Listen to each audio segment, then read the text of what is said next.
Hello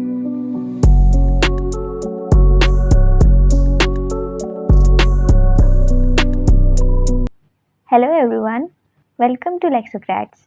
If you enjoy learning law in a simple and practical way, make sure to subscribe to our channel, follow us on Instagram, and visit our website for daily legal updates. दोस्तों, एक सवाल सोचिए, अगर आज कोई foreign company India में आकर बोले कि हम अपने एम्प्लॉयज़ के डिस्प्यूट्स खुद सॉल्व करेंगे, हम पर इंडियन कोर्ट्स का कोई कंट्रोल नहीं चलेगा और हम अपने रूल से चलेंगे, तो क्या इंडिया की गवर्नमेंट मान जाएगी? बिल्कुल नहीं। लेकिन हैरानी की बात यह है कि 400 साल पहले एग्जैक्टली ऐसा ही हुआ था। एक ट्रेडिंग कंपनी सिर्फ बिजनेस करने के नाम पर आई थी और धीरे धीरे उसने अपनी अलग आइडेंटिटी बना ली, फिर अपने अलग रूल्स, फिर अपना एडमिनिस्ट्रेशन, और वही छोटा सा स्टेप एक दिन पूरे इंडिया पर ब्रिटिश रूल की फाउंडेशन बन गया। आज की क्लास में हम उसी कहानी का सबसे इम्पोर्टेंट चैप्टर पढ़ने वाले हैं, द ब्रिटिश सेटलमेंट एट सूरत। और बिलीव करिए, ये सिर्फ हिस्ट्री नहीं है, यहीं से इंडियन लीगल सिस्टम की कॉलोनियल जर्नी स्टार्ट होती है। तो दोस्तों, पिछली क्लास में हमने देखा कि British east India company India में आई कैसे। हमने चार्टर ऑफ 1600 पढ़ा, हमने समझा कि क्वीन एलिजाबेथ फर्स्ट ने कंपनी को ईस्ट के कंट्रीज के साथ ट्रेड करने का एक्सक्लूसिव राइट्स दिए। उसके बाद कंपनी इंडिया पहुंची, लेकिन एक प्रॉब्लम थी। ट्रेड करना अलग बात है और ट्रेड को सक्सेसफुली इस्टेब्लिश करना अलग बात है। सिर्फ परमिशन मिल जाना इनफ नहीं होता। कंपनी को चाहिए था एक सेफ प्लेस, एक port, warehouse, offices, security और लोकल रूलर्स का सपोर्ट। और यहीं से शुरू होती है आज की स्टोरी। तो क्वेश्चन ये था, इंडिया में कंपनी अपना पहला परमानेंट बेस बनाए तो बनाए कहाँ? और इसी क्वेश्चन का आंसर बना सूरत। अब देखते हैं कि कंपनी ने सूरत ही क्यों चूज किया। अब स्लाइड पर लिखा हुआ है, the British settlement at Surat marks an important stage in the early history of British East India Company's activity in India. ये लाइन बहुत सिंपल लगती है, लेकिन इसका मीनिंग बहुत डीप है। देखिए, कंपनी इंडिया आई थी ट्रेड करने, लेकिन ट्रेड सक्सेसफुल तब होता है जब आपके पास एक परमानेंट कॉमर्शियल बेस हो। इमेजिन करिए, अगर फ्लिपकार्ट या अमेजोन इंडिया में आए और उनके पास वेयर हाउस ही ना हो, तो डिलीवरी कैसे होगी, बिजनेस कैसे चलेगा? एग्जैक्टली वही problem east India company face कर रही थी। उसके शिप्स इंडिया आ रहे थे, गुड्स आ रहे थे, लेकिन परमानेंट बेस नहीं था और बिना बेस के इंटरनेशनल ट्रेड प्रैक्टिस इम्पॉसिबल था। इसीलिए कंपनी ने डिसाइड किया, सबसे पहले एक ऐसी जगह ढूंढी जाए जहाँ से इंपोर्ट एक्सपोर्ट ईजी हो, जहाँ सिक्योरिटी हो और जहाँ से पूरे इंडिया के साथ बिजनेस एक्सपैंड किया जा सके। अब स्लाइड में देखते हैं, after obtaining various powers from trade and commerce, the company began its commercial operation during the reign of Jahangir. यहाँ ये नाम याद रखिए, जहांगीर। बहुत बार स्टूडेंट गलती से अकबर या शाहजहां लिख देते हैं, लेकिन जब हम सूरत सेटलमेंट और सर थॉमस रो, जिनकी बात हम आगे करेंगे, तो उनके टाइम पर मुगल एम्परर जहांगीर थे, तो ये याद रखिएगा। देखिए नेक्स्ट पॉइंट क्या कहता है, the first major requirement of conducting the trade successfully was to find a suitable location for the business centre. For this purpose, the Britishers selected Surat, which became the first important center of their activities in India. तो वही बात जो मैंने भी बताई। अब असली question, India में इतने सारे सिटीज़ थे, दिल्ली थी, आगरा था, लाहौर था, अहमदाबाद था, तो सूरत ही क्यों? देखते हैं importance of Surat. At that time Surat was an important commercial centre. Commercial centre का मतलब जहाँ ऑलरेडी बिजनेस चल रहा हो, यानी मर्चेंट्स ऑलरेडी थे, मार्केट ऑलरेडी थी, मनी सर्कुलेशन ऑलरेडी था, इंफ्रास्ट्रक्चर ऑलरेडी अवेलेबल था। कंपनी को ज़ीरो से सिटी डेवलप नहीं करनी पड़ी, रेडीमेड बिजनेस इकोसिस्टम मिल गया सूरत में। सपोज आज आपको एक लॉ फर्म खोलनी हो, आप उससे किसी जंगल में खोलेंगे या दिल्ली, मुंबई, लखनऊ जैसे लीगल हब्स में? ऑब्वियसली जहाँ क्लाइंट्स ऑलरेडी होंगे, वही ना। एग्जैक्टली वही लॉजिक ईस्ट इंडिया कंपनी ने अप्लाई किया। अब नेक्स्ट पॉइंट देखते हैं। Surat was densely populated town within the Mughal empire. अब पॉपुलेशन बिजनेस के लिए इम्पोर्टेंट क्यों है? सिंपल, जितने ज़्यादा लोग उतना ज़्यादा मार्केट, उतने ज़्यादा वर्कर, उतने ज़्यादा बायर्स, उतने ज़्यादा सेलर्स, बिजनेस ऑटोमेटिकली ग्रो करेगा। सोचो ज़रा, अगर एक दुकान किसी ऐसी जगह खुल जाए जहाँ लोग ही ना रहते हो, क्या वो सक्सेसफुल होगी? बिल्कुल नहीं। इसी वजह से पॉपुलेशन भी कंपनी के डिसीजन का इम्पोर्टेंट फैक्टर बनी। अब थर्ड पॉइंट देखते हैं। A place from where the pilgrims traveled annually to the holy cities of Mecca and Medina. सूरत से हर साल पिलग्रिम्स मक्का और मदीना के लिए ट्रैवल करते थे। अब आप सोच रहे होंगे इसका ईस्ट इंडिया कंपनी से क्या रिलेशन? रिलेशन बहुत सिंपल था।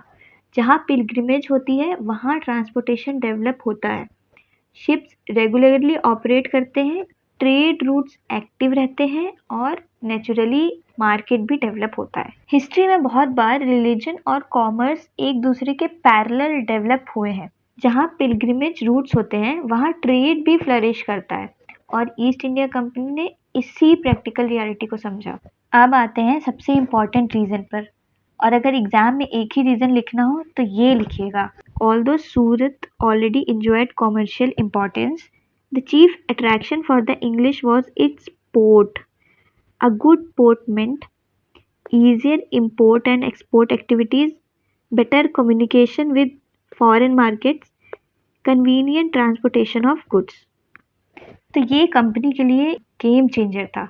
सोचिए उस ज़माने में ना रेलवे थी, ना एयरप्लेन्स थे, ना हाईवेज थे। International trade almost entirely ships के थ्रू होता था, इसलिए एक स्ट्रॉन्ग पोर्ट का मतलब था इंटरनेशनल बिजनेस। इमेजिन करिए, अरब से शिप्स आ रही हैं, पर्शिया से मर्चेंट्स आ रहे हैं, यूरोप से इंग्लिश शिप्स आ रही हैं और सबका मीटिंग पॉइंट है सूरत पोर्ट। कितना बिजी इन्वायरमेंट रहा होगा। हर तरफ warehouses, merchant, sellers, loading, unloading, custom officials, trading documents, currency exchange, ये उस टाइम का इंटरनेशनल बिजनेस हब था। इसलिए ये जो 3 एडवांटेजेस दिए गए हैं ये बहुत इंपॉर्टेंट है। पहला, इंपोर्ट एक्सपोर्ट एक्टिविटीज़ आसान हो गई थी इसके थ्रू। दूसरा, बिजनेस कॉन्टैक्ट्स कंटिन्यूअसली मेंटेन रह सकते थे। और तीसरा, कन्वीनियंट ट्रांसपोर्टेशन ऑफ गुड्स, मतलब कॉस्ट कम, टाइम कम, रिस्क कम, प्रॉफिट ज़्यादा। लेकिन यहाँ एक बहुत बड़ा ऑब्स्टिकल था। कंपनी ने सूरत चूज तो कर लिया था, लेकिन क्या सूरत ने कंपनी को भी एक्सेप्ट किया था या किसी और यूरोपियन पावर ने उसका रास्ता रोक दिया? यहीं से कहानी और भी इंटरेस्टिंग हो जाती है और यहीं से हिस्ट्री का पहला कमर्शियल बैटल शुरू होता है। इमेजिन करिए, ईयर है 1612। अरेबियन सी में 2 यूरोपियन पावर्स एक दूसरे के सामने खड़ी हैं। एक तरफ पोर्तुगीज और दूसरी तरफ ईस्ट इंडिया कंपनी। दोनों का ऑब्जेक्टिव सेम है, ट्रेड। लेकिन प्रॉब्लम क्या थी? ट्रेड में कंपटीशन का मतलब सिर्फ कंपटीशन नहीं होता था। उस ज़माने में ट्रेड का मतलब था मनी, पावर, इन्फ्लुएंस और फ्यूचर का political control.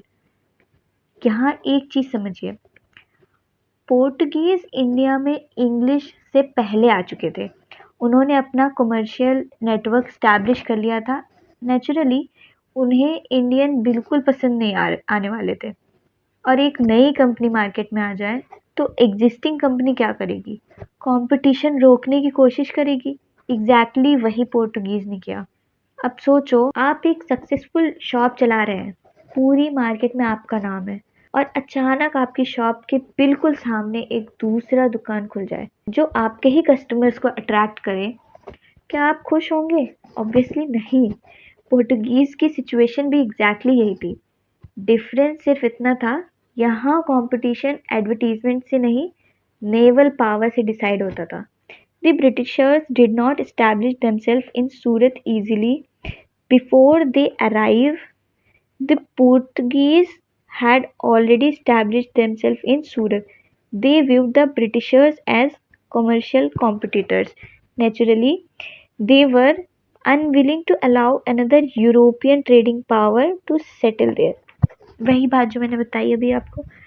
A struggle took place between the two powers, resulting. अब देखते हैं कि रिजल्ट क्या हुआ उनकी बैटल का. The defeat of naval power of Portuguese. अब देखते हैं आगे. ये मैप के थ्रू देख लेते हैं. जो बैटल हुई थी पोर्टुगीज और ब्रिटिश नेवल फोर्सेस में, उस बैटल को हम कहते हैं बैटल ऑफ स्वैली. तो ये यहाँ पे हुई थी. ये एरिया आप देख रहे हैं, कोस्ट ऑफ गुजरात, यहाँ पे हुई थी. और ये है अपना पोर्ट ऑफ सूरत. ये देख लीजिए, मैंने एक फोटो निकाली थी. ये दिखा रही है कि बैटल दोनों फोर्सेस, नेवल फोर्सेस के बीच में बैटल हो रही थी. अब मेरे पास आपके लिए एक इंटरेस्टिंग क्वेश्चन है. अगर पोर्टुगीज ये बैटल जीत जाते तो क्या इंग्लिश कंपनी सूरत में सेटल कर पाती? बिल्कुल नहीं. और शायद इंडियन लीगल हिस्ट्री भी कम्प्लीटली डिफरेंट होती है. कभी कभी हिस्ट्री एक बैटल से बदल जाती है. लेकिन बैटल जीतना और परमानेंटली सेटल हो जाना दोनों अलग बातें हैं. अभी भी कंपनी के सामने एक और प्रॉब्लम खड़ी थी, और ये प्रॉब्लम थी पोर्टुगीज से भी ज़्यादा पावरफुल मुगल एम्पायर. अब सवाल ये था, ब्रिटिश कंपनी मुगल टेरिटरी के अंदर पीसफुली ट्रेड कैसे करेगी? इसी क्वेश्चन का सवाल मिलता है हमें नेक्स्ट स्लाइड में.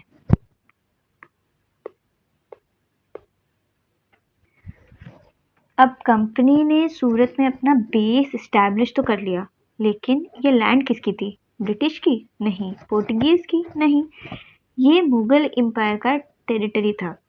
और मुगल एम्पायर उस वक्त दुनिया का सबसे पावरफुल एम्पायर्स में से एक था. तो नेचुरली ब्रिटिश बिना परमिशन के काम नहीं कर सकते थे. इसलिए कंपनी ने पहला प्रैक्टिकल स्टेप लिया. उन्होंने लोकल मुगल गवर्नर के साथ एग्रीमेंट किया. ध्यान दीजिए, local governor, not the emperor. देखिए स्लाइड में क्या लिखा हुआ है. After establishing themselves at Surat, the Britishers entered into an agreement with the local Mughal governor. This agreement allowed them to begin their commercial activities. अब why local governor? क्योंकि day to day administration governor ही देखते थे. और आपको किसी district में business establish करना हो, सबसे पहले लोकल एडमिनिस्ट्रेशन से परमिशन लेनी पड़ती है. एग्जैक्टली वही कंपनी ने भी किया. और एग्रीमेंट के बाद कंपनी को कमर्शियल एक्टिविटीज शुरू करने की परमिशन मिल गई. अब लग रहा होगा प्रॉब्लम सॉल्व हो गई, राइट? एक्चुअली नहीं. और यही सबसे इंटरेस्टिंग पॉइंट है. कंपनी ने जल्दी ही रियलाइज़ किया, लोकल गवर्नर कभी भी चेंज हो सकता है. नया गवर्नर आए और एग्रीमेंट कैंसिल कर दे तो पूरा बिजनेस खतरे में.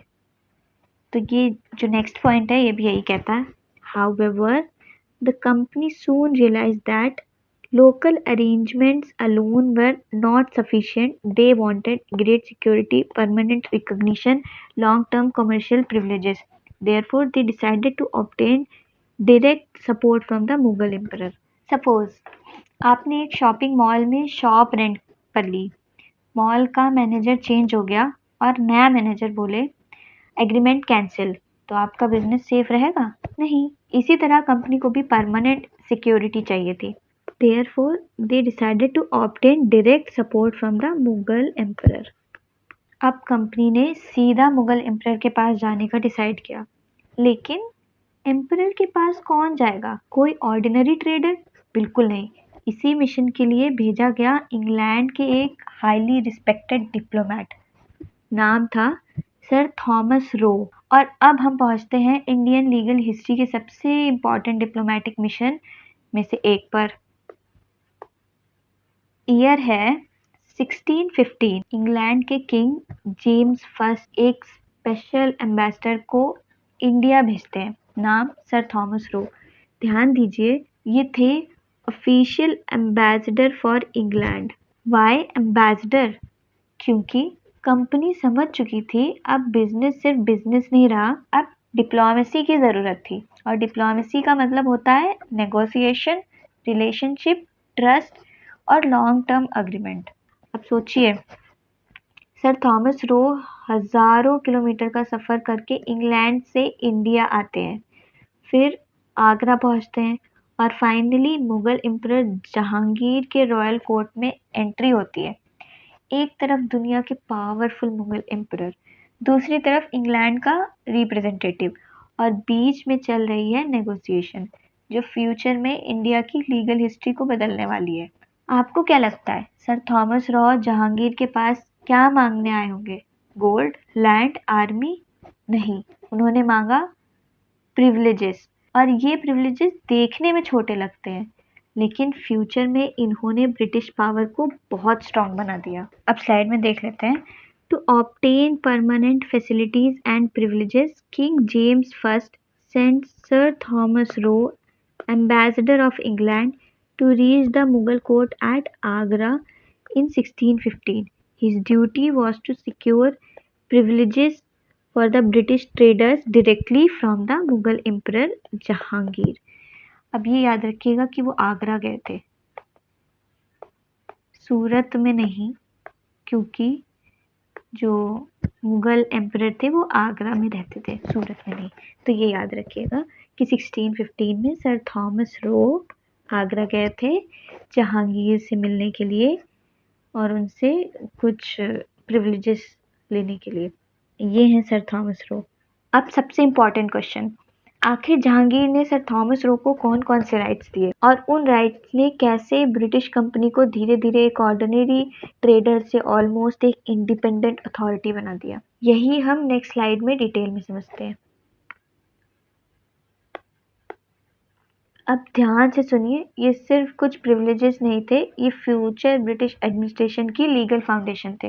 चलिए एक एक प्रिविलेजेस को समझते हैं। देखते हैं privilege number 1। The English were allowed to practise their own religion and to live according to their own laws without interference from local authorities.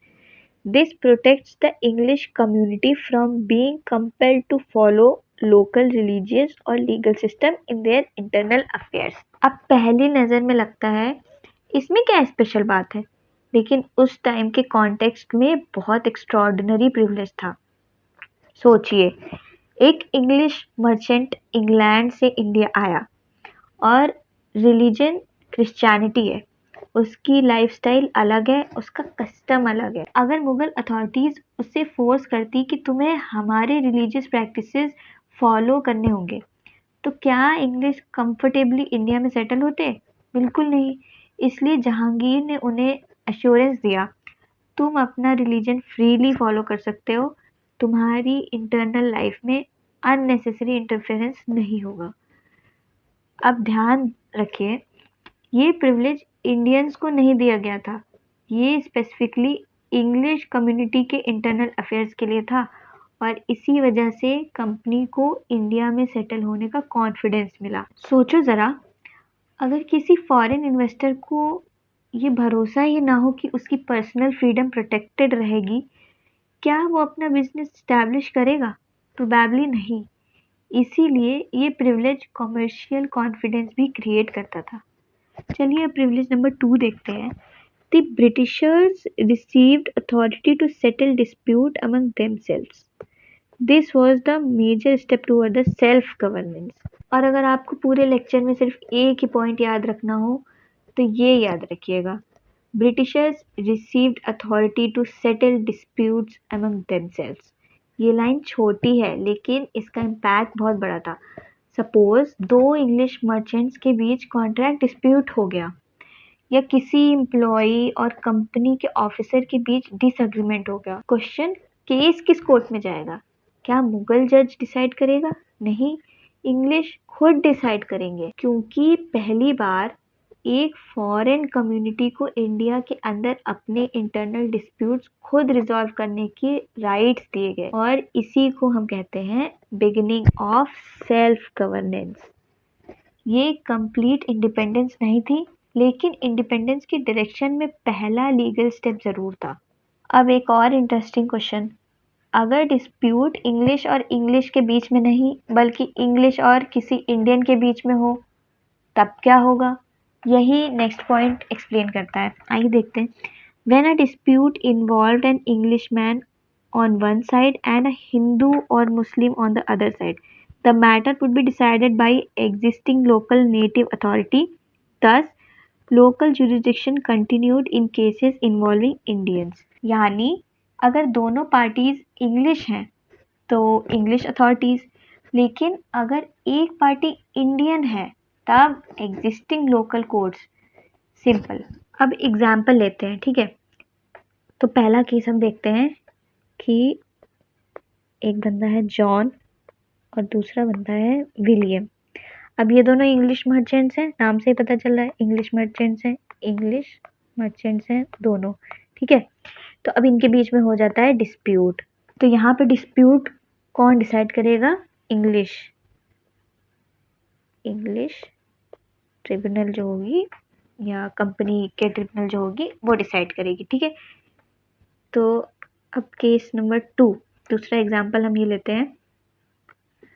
अब जॉन एक बंदा हुआ, जॉन, और दूसरा बंदा है अब्दुल, ठीक है। तो अब एक इंग्लिशमैन हो गया और एक मुस्लिम, मतलब इंडियन मुस्लिम हो गया। तो यहाँ पे कौन डिसाइड करेगा? इंडिया की जो लोकल अथॉरिटी होगी, ठीक है। क्योंकि ये एक इंडियन है तो यहाँ पे लोकल अथॉरिटीज, इंडिया की जो लोकल अथॉरिटीज हैं वो केस डिसाइड करेंगी, ठीक है। तो अब एक और केस ले लेते हैं, तीसरा एग्जाम्पल। चलिए विलियम को लेते हैं। विलियम है और दूसरा राम है, एक दूसरा बंदा। अब इनके बीच में डिस्प्यूट हो गया, कॉन्ट्रैक्ट डिस्प्यूट हो गया। तो यहाँ पे भी कौन लेगा? Again local authorities, Indian local authorities यहाँ पे भी डिसाइड करेंगी, ठीक है। अब यहाँ पर एक लीगल बैलेंस मेंटेन किया गया। मुगल एम्पायर ने अपना जुरिडिक्शन कंप्लीटली सरेंडर नहीं किया, सिर्फ इंग्लिश के इंटरनल अफेयर्स में रिलैक्सेशन दिया था। जहाँ इंडियंस इन्वॉल्व थे वहाँ मुगल लीगल सिस्टम कंटिन्यू करता था। आपको क्या लगता है, ये एग्रीमेंट फेयर था या मुगल एम्पायर को इंग्लिश को इतनी ऑटोनॉमी देनी ही नहीं चाहिए थी? कमेंट सेक्शन में ज़रूर बताएं। अब स्लाइड का नेक्स्ट पॉइंट देखिए। द मुगल गवर्नर और काजी was instructed to provide justice to the English, to protect them from injuries and oppression and to treat them with courtesy and honor. अब मुगल गवर्नर और काजी को इंस्ट्रक्शन दिया गया इंग्लिश को justice दिया जाए, उन्हें ऑपरेशन से प्रोटेक्ट किया जाए और कर्टसी और ऑनर के साथ ट्रीट किया जाए। अब सबसे पहले काजी का मतलब समझते हैं। स्लाइड में जो डेफिनेशन दी गई पहले इसको पढ़ लेते हैं। A judicial authority responsible for administering justice under the existing local system. तो काजी एक जुडिशियल अथॉरिटी था। आज की लैंग्वेज में लूजली कंपेयर करें तो वो उस टाइम का जुडिशियल ऑफिसर था जो एग्जिस्टिंग लीगल सिस्टम के अकॉर्डिंग जस्टिस एडमिनिस्टर करता था। अब सवाल है ये इंस्ट्रक्शंस इम्पॉर्टेंट क्यों थे? क्योंकि इमेजिन करिए फॉरेन मर्चेंट्स इंडिया में आए हैं, अगर लोकल ऑफिसर्स ही उनके साथ अनफेयर ट्रीटमेंट करने लगे तो बिजनेस कैसे चलेगा? इसलिए एम्परर ने ऑफिशियली ऑर्डर दिया इंग्लिश के साथ इनजस्टिस नहीं होना चाहिए। अब सोचिए एक इंग्लिश मर्चेंट बाजार में बिजनेस कर रहा है, कोई लोकल उसके साथ आकर के फ्रॉड कर देता है या उस पर अटैक कर देता है, तो अब इंग्लिश मर्चेंट डायरेक्टली एम्परर के प्रिविलेजेस का रेफरेंस दे सकता था और लोकल गवर्नर उसकी प्रोटेक्शन के लिए रिस्पॉन्सिबल था, ठीक है। अब आते हैं राइट टू सेल्फ गवर्नेंस पे। अब सेल्फ गवर्नेंस का मतलब क्या होता है? सिंपल लैंग्वेज में अपने इंटरनल अफेयर्स को खुद रेगुलेट करना, अपने रिलेशंस खुद मैनेज करना और अपने इंटरनल मैटर्स में अपने लॉज अप्लाई करना, तो इसको कहते हैं सेल्फ गवर्नेंस। अब इमेजिन एक रेजिडेंशियल सोसाइटी है। अब सोसाइटी है तो उसके अंदर पार्किंग रूल्स हैं, मेंटेनेंस रूल्स हैं, इंटरनल डिसिप्लिन्स हैं जो कि सोसाइटी खुद ही डिसाइड करती है। लेकिन अब उसी सोसाइटी में कोई क्रिमिनल ऑफेंस होगा तो पुलिस आएगी ना। तो समझिए इसी तरह इंग्लिश को इंटरनल मैटर्स में फ्रीडम दी गई थी। एक बार फिर से रिपीट कर रहे हैं, सेल्फ गवर्नमेंट का मतलब इंडिपेंडेंट नेशन नहीं होता है, ये सिर्फ लिमिटेड लीगल ऑटोनॉमी थी, ठीक है। एक सेंटेंस याद कर लीजिए, the greatest privilege secured by Roe was the right of self government. तो ये बहुत इंपॉर्टेंट है, इसको याद कर लीजिए। फिर आगे देखते हैं, The Britishers were allowed to regulate their own affairs, to govern their relations among themselves, and to apply their own laws in internal matters. अब ये previous point का ही continuation है। तो to this extent, they were exempt from the jurisdiction of local authorities. Thus, the Britishers enjoyed a limited form of legal autonomy within the Mughal Empire. अब ध्यान रखिए, complete exemption नहीं, limited exemption, इसीलिए slide में words use हुआ है limited legal autonomy, autonomy not sovereignty. Okay, now this is a chart I have made for quick revision. So let's see कि ये क्या कहता है। तो जैसे कि अभी हमने देखा कि केसेस कैसे कैसे डिसाइड होंगे। तो cases among Englishman, dispute between Englishman and another Englishman जाएगा directly decided by the president and council. President, जो कंपनी के प्रेसिडेंट और काउंसिल होगी, उसके थ्रू ये डिसाइड होगा, लॉ एप्लीकेबल इंग्लिश लॉ। अब दूसरी तरफ देखते हैं कि cases between English and Indian, dispute between Englishman and अ हिंदू और अ मुस्लिम, jurisdiction decided by native Mughal tribunals, law applicable Indian law, Hindu law or Mohammedan law as per the legal system. Okay. अब तक company को मिल गया trade protection, legal privileges, self governance, लेकिन एक practical question अभी भी बाकी था। ये लोग रहते कहाँ थे, ऑफिस कहाँ था, गुड्स स्टोर कहाँ होते थे, और जिस जगह को हम फैक्ट्री बोलते हैं, क्या वहाँ मशीन चलती थी? यही स्टूडेंट सबसे ज़्यादा कंफ्यूज होते हैं। चलिए इसी मिसकंसेप्शन को हमेशा के लिए क्लियर करते हैं। The Surat factory. जब भी स्टूडेंट्स फैक्ट्री शब्द सुनते हैं, सबसे पहले उनके दिमाग में क्या आता है? Machines, workers, production, smoke, industrial buildings, right? लेकिन ईस्ट इंडिया कंपनी की फैक्ट्री का मतलब बिल्कुल अलग था। The factory was not a manufacturing unit, it was a trading station containing a warehouse, offices, and residential quarters for company officials. The company was mainly engaged in import and export trade. तो उस जमाने में factory शब्द का meaning होता था अ trading station, यानी कि एक ऐसी जगह जहां कंपनी अपना पूरा कमर्शियल ऑपरेशन कंडक्ट करती थी। अब सबसे पहले वेयरहाउस, यहाँ इंपोर्टेड और एक्सपोर्टेड गुड्स को स्टोर किया जाता था, जैसे टेक्सटाइल्स, स्पाइसेस, सिल्क्स, इंडिगो और दूसरे कमर्शियल मटेरियल। ठीक है। अब ऑफिस का काम था अकाउंट्स मेंटेन करना, लेटर्स लिखना, ट्रेड रिकॉर्ड्स मेंटेन करना, मर्चेंट्स के कॉन्टैक्ट्स बनाना और इंग्लैंड के हेडक्वार्टर्स के साथ कम्युनिकेशन करना। ठीक है। फिर आता है रेजिडेंशियल क्वार्टर्स। अब एक प्रैक्टिकल क्वेश्चन, कंपनी के ऑफिसर्स रोज इंग्लैंड से ट्रैवल करके आते थे? ऑब्वियसली नहीं, इसलिए उनके लिए रेजिडेंशियल क्वार्टर्स भी बनाए गए थे। ठीक है। तो अब एक क्वेश्चन, अगर आपको सिर्फ एक लाइन में फैक्ट्री डिफाइन करनी हो तो क्या लिखेंगे? कि factory was a manufacturing unit, या factory was a trading station consisting of warehouses, offices and residential quarters. तो सेकेंड आंसर। अब स्लाइड का next point, company was mainly engaged in export and import trade, और इसी line में company का original objective छुपा हुआ है। ध्यान रखिए, इस स्टेज पर कंपनी रूलर नहीं बनी थी, इस स्टेज पर कंपनी का प्राइमरी ऑब्जेक्टिव प्रॉफिट था, प्रॉफिट थ्रू ट्रेड। ठीक है। लेकिन जैसे जैसे बिजनेस बढ़ा, वैसे वैसे एडमिनिस्ट्रेशन भी डेवलप हुआ और धीरे धीरे सूरत सिर्फ एक ट्रेडिंग स्टेशन नहीं रहा, वो ब्रिटिश एडमिनिस्ट्रेशन का सेंटर बन गया। ठीक है। तो चलिए let's move on to the next slide. अब हम पहुंच चुके हैं उस स्टेज पर जहां ईस्ट इंडिया कंपनी सिर्फ ट्रेड नहीं कर रही थी, बल्कि एडमिनिस्ट्रेशन भी ऑर्गेनाइज कर रही थी। सो लेट्स सी की स्लाइड क्या कहती है? For a considerable period Surat remained the chief center of company activities in India and became the first presidency. For a considerable period, Surat remained the chief center of company. अब इसका क्या मतलब हुआ? Simple, company का सबसे important headquarter था सूरत, ठीक है। लेकिन सूरत को फर्स्ट प्रेसिडेंसी क्यों कहा गया? अब प्रेसिडेंसी शब्द जो है वो प्रेसिडेंट से आया है और सूरत की एडमिनिस्ट्रेशन कंडक्ट होती थी एक प्रेसिडेंट के थ्रू, उसके साथ होती थी एक काउंसिल, यानी एडमिनिस्ट्रेशन इंडिविजुअल नहीं कलेक्टिव थी, ठीक है। तो प्रेसिडेंसी क्यों कहा जाता था? क्योंकि एक प्रेसिडेंट प्लस उसकी काउंसिल मिलकर के जो भी डिसीजंस होते थे वो लेते थे, ठीक है। इसलिए सूरत को फर्स्ट प्रेसिडेंसी कहा गया था। The company appoint the president and all members of the council.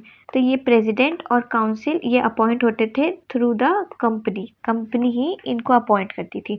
All affairs of the factory were decided through majority vote, ठीक है। मेजोरिटी वोट से सारे जो भी डिसीजंस होते थे वो डिसाइड होते थे। अब इसके सब पॉइंट्स देख लेते हैं। Important matters were placed before the council, decision took place, decision was made according to the majority opinion. Okay, the president had only one vote and no veto power. तो इस पॉइंट का क्या मतलब है?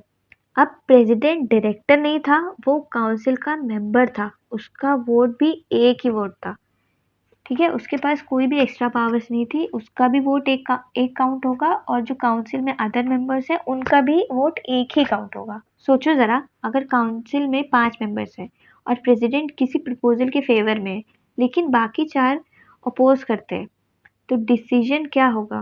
President की बात मान ली जाएगी? नहीं, मेजॉरिटी जीतेगी, ठीक है। तो ये एक चार्ट के थ्रू सिंपल एक्सप्लेनेशन दिया हुआ है जो अभी हमने ऊपर पढ़ा उसी का। तो देखते हैं कि Surat as the first presidency for a considerable period Surat remain the chief centre of company activities in India, जो कि हमने पढ़ा कि काफ़ी टाइम तक सूरत जो था कंपनी की एक्टिविटीज़ में चीफ सेंटर था कंपनी का। फिर उसके बाद क्योंकि ये प्रेसिडेंट और काउंसिल के थ्रू इसके मैटर्स डिसाइड होते थे, इसलिए हम इसको प्रेसिडेंसी कहते हैं। और ये पहला था सेटलमेंट ब्रिटिशर्स का, तो इसलिए फर्स्ट प्रेसिडेंसी कहते हैं इसको। अभी इसमें आगे बताया कि प्रेसिडेंसी क्यों कहा गया है, बिकॉज जो कि मैंने बताया कि प्रेसिडेंट और काउंसिल से मिलकर के इसका एडमिनिस्ट्रेशन होता था, इसलिए इसको प्रेसिडेंसी बोला गया है।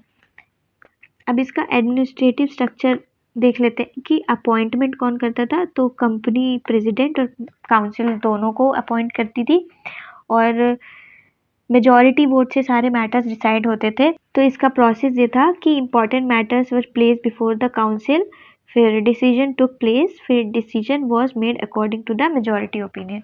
जो भी इंपॉर्टेंट मैटर्स थे वो काउंसिल के सामने रखे जाते थे, फिर वो डिसाइड करते थे उसको, और जो भी मेजॉरिटी ओपिनियन होता था वो फाइनल होता था।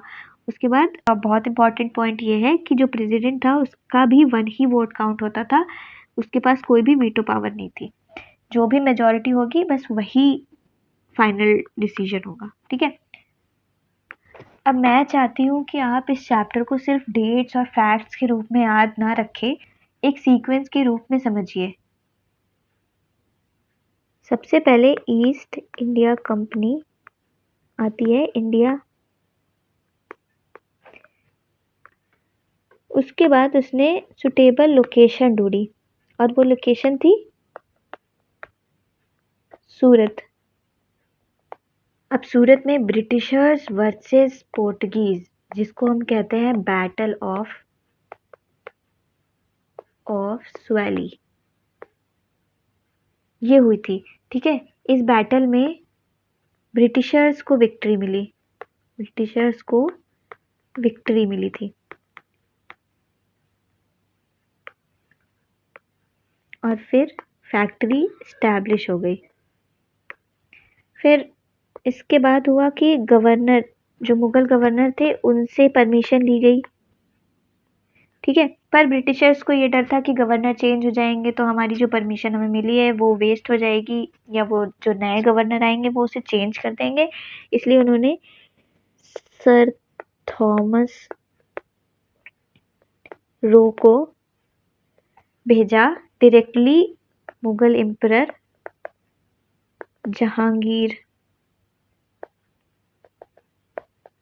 जहांगीर से कुछ प्रिविलेजेस लेने के लिए। अब उन्हें प्रिविलेजेस मिले जिसमें सबसे इम्पोर्टेंट था सेल्फ गवर्नेंस। अब फैक्ट्री ग्रो हुई और सूरत बना फर्स्ट प्रेसिडेंसी। ठीक है, तो दोस्तों आज हमने सिर्फ सूरत की हिस्ट्री नहीं पढ़ी, हमने देखा कैसे एक ordinary trading company step by step अपनी लीगल आइडेंटिटी क्रिएट करती है। पहले ट्रेड, फिर प्रिविलेजेस, फिर सेल्फ गवर्नेंस, फिर एडमिनिस्ट्रेशन और धीरे धीरे पॉलिटिकल पावर की तरफ सफर शुरू हो जाता है। इसीलिए हिस्टोरियंस कहते हैं British Empire in India was not built overnight. उसकी फाउंडेशन ऐसे ही छोटे छोटे लीगल और कमर्शियल डेवलपमेंट्स ने रखी थी। लेकिन दोस्तों स्टोरी यहीं खत्म नहीं होती। एक बार सूरत एस्टैब्लिश हो गया तो कंपनी ने सोचा क्या सिर्फ एक सेटलमेंट काफी है या इंडिया के दूसरे हिस्सों में भी नए सेंटर्स एस्टैब्लिश करने चाहिए। और फिर शुरू होती है बॉम्बे, मद्रास और कैलकाटा की कहानी, जहां ब्रिटिश लीगल एडमिनिस्ट्रेशन और भी पावरफुल होता चला गया। और बिलीव मी, अगले लेक्चर्स में हम देखेंगे कि कैसे एक ट्रेडिंग कंपनी धीरे धीरे जुडिशियल इंस्टीट्यूशन, कोर्ट्स और गवर्नेंस स्ट्रक्चर डेवलप करती है जो आगे चलकर इंडियन लीगल सिस्टम की बैकबोन बन जाते हैं। इसलिए नेक्स्ट लेक्चर बिल्कुल मिस मत करिएगा। तो अगर आज का लेक्चर आपको यूजफुल लगा हो तो नोट जरूर बनाइएगा, टाइमलाइन एक बार खुद ड्रॉ कर लीजिएगा और एक काम जरूर करिए, पूरी स्टोरी को किसी और को अपने शब्दों में एक्सप्लेन करिए। जब आप पढ़ाते हैं ना किसी को, तभी असली लर्निंग शुरू होती है। तो मैं मिलूंगी आपसे नेक्स्ट लेक्चर में एक और इम्पोर्टेंट चैप्टर के साथ। Until then keep learning, keep questioning and keep thinking like a lawyer. Thank you.